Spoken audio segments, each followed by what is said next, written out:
жолукту салынып кайра жолукту чечсе болот атпайбы? Бекем болгондор да бар. Эми мен бу да болсо чоң бир үлгү деп коем ушу карындашыбыздын чечкеничи. Баары эле прикол кылып мага ушуну айтып атышат, 3-4 жолу айтып атышат да. Анан мен ошол нерсе, бу да анын суноосу болчу. Ошол убактылуу кийген эмеси суноо болчу анын үчүн.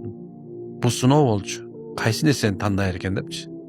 Эми субханалла ал тандады өзүнүн жолун. Ошон биз аны осуждать эткенге бизде акыбыз жок.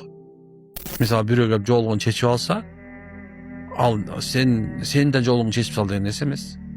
Бирөө сакалын кырса сен да кырып сал деген нерсе эмес. Анын башы өзү, сенин башың өзүңдө да. Ар бир адам көрү бөлөк да. Баары отдельный үчүн. Чытабызбы? Отдельный. Ар бир адам жата турган жери өз өзүнчө. Эч качан оптом жатпайт да. Ар бирөө өз үчүн жооп берет. Ооба, өзүнчө жатат. Өзү үчүн жооп берет. Ошол себептен биз даже исламда ошентип кеткен адамдарды осуждать эткенге акыбыз жок.